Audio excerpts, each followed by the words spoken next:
The Real Housewives of Beverly Hills Lights Out.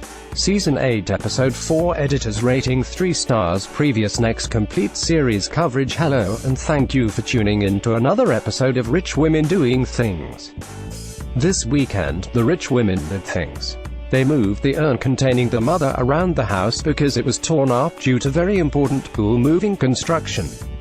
They introduced the friends to the new boyfriend who looks like a combination of David Foster and a Ken doll's father.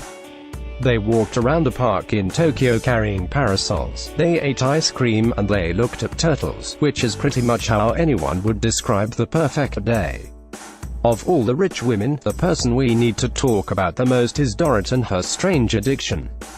I'm not talking about her getting drunk at Kyle's dinner party in the dark. That no one calls this the black party is a severe disappointment. If I'm being perfectly honest, I'm talking about her addiction to wearing unnecessary accessories on her head. First, she shows up to Lisa Vanderpump's lunch wearing what looks like an old matron's brooch or a broken Christmas ornament on her head. Then, at Kyle's dinner, she is wearing a headband that looks like an old pair of pantyhose tied behind her head. That's when I realized that ever since we saw Dorrit with the bird shit of a golden goose on her head in last year's finale, she's had something totally superfluous on her head. As pioneering head minimalist Susan Powter told us, stop the insanity. Dorrit continues to drive me insane. Let us first address her drunken behavior at Kyle's dinner. I mean, that's basically all there is to say about it. Dorrit starts complaining about the heat, gets really mad, decides to get drunk, and then makes an ass out of herself.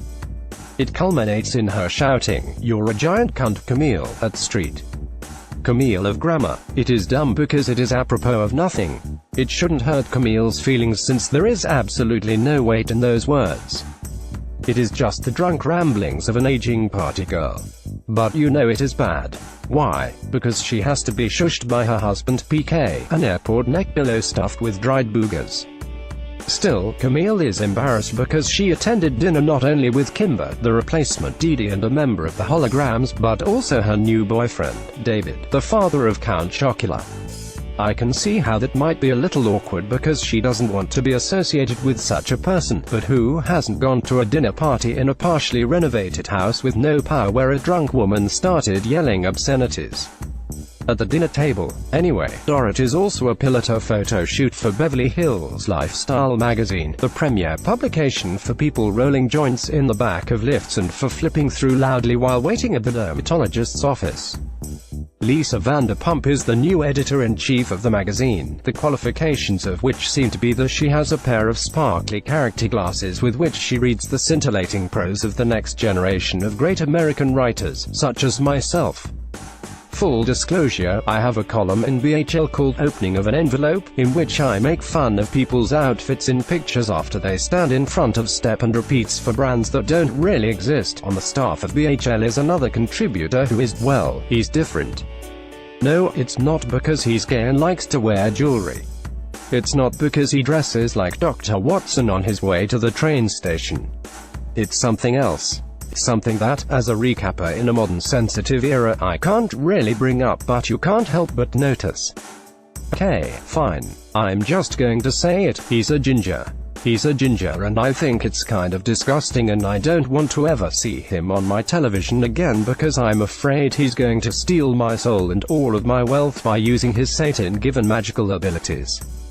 Regardless, BHL is sort of like Lisa's Christmas letter except she puts it out every month and it is not only ignored by her friends and family, but complete strangers as well.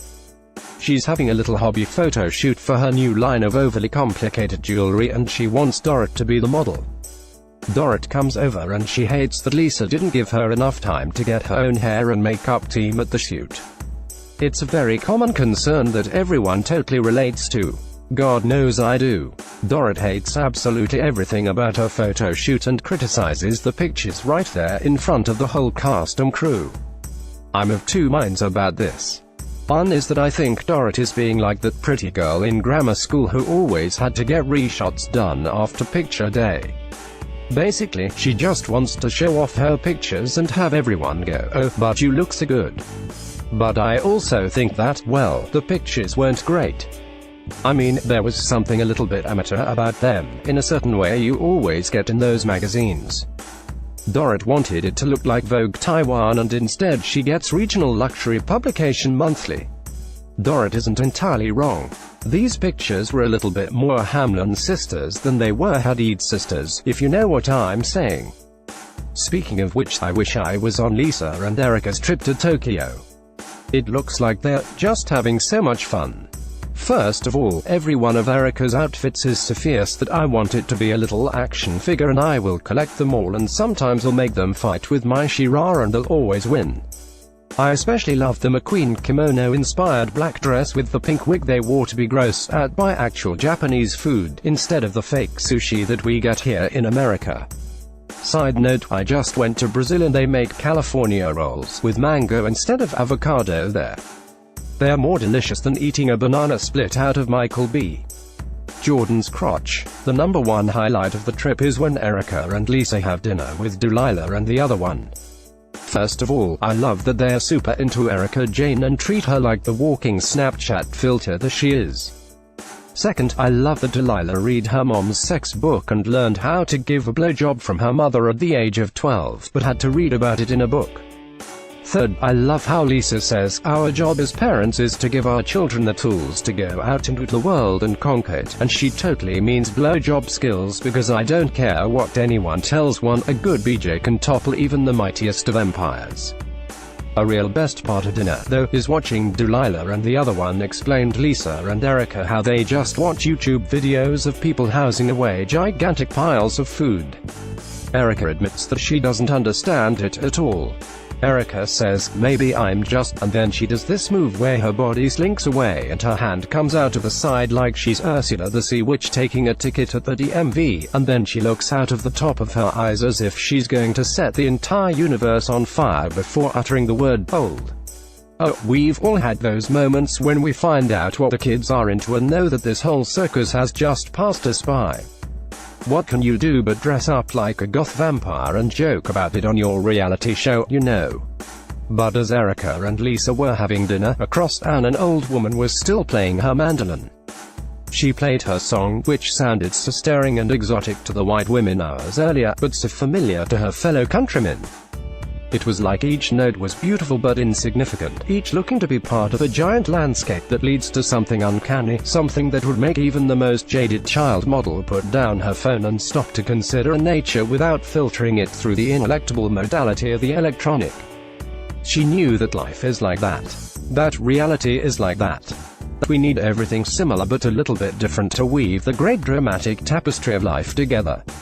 She bent toward her instrument a little bit and plucked harder, more quickly, listening intently to it, and she swore she could hear the strings singing Eileen Davidson as they chatted so much they nearly broke.